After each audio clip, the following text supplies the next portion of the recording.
Thanks, Reyes. Good morning. It's 7:01. The manhunt continues this morning for a 44-year-old accused of targeting his estranged wife and children.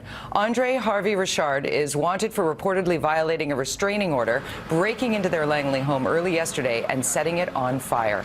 Police say he assaulted his wife and 14-year-old daughter when she tried to stop him.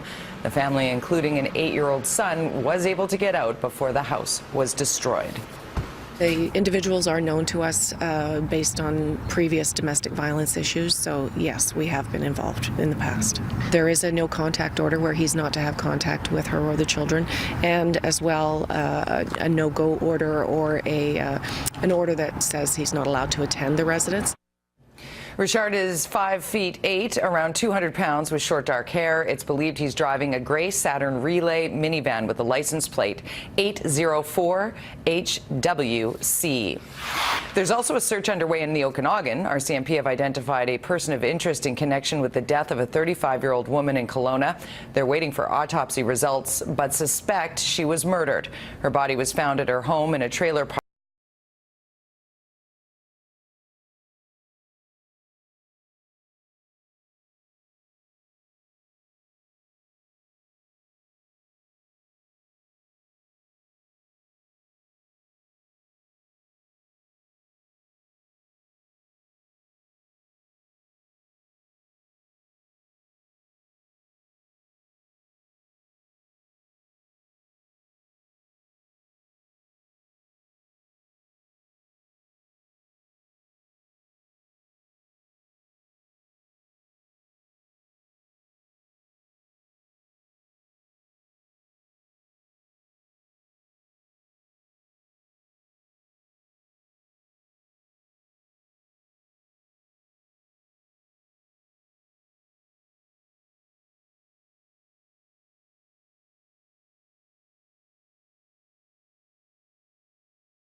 Just 53 years of age when she was murdered. Today, contact police.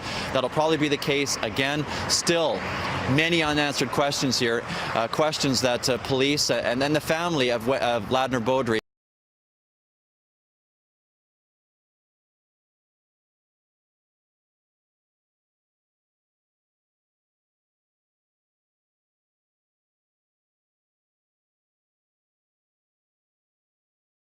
Pacific Spirit Park.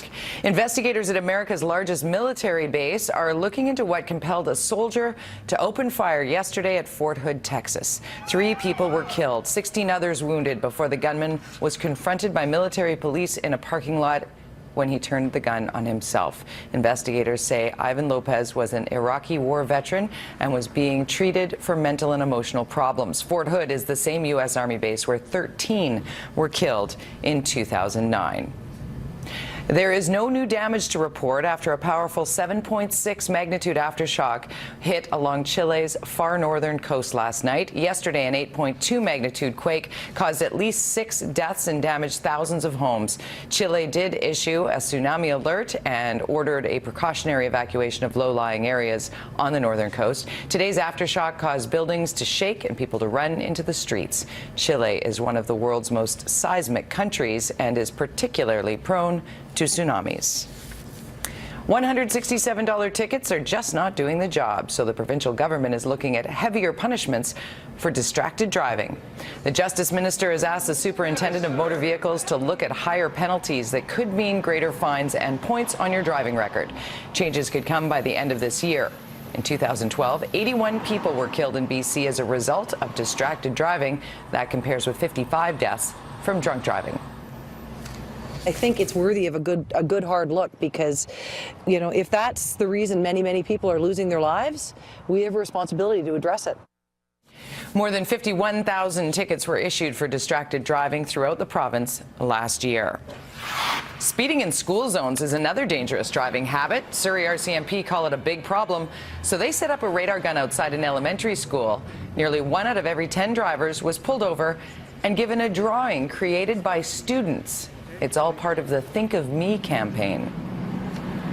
because of the emotional connection, you can no longer drive through that same area without thinking of the drawing that was pretty much handed to you by a small child.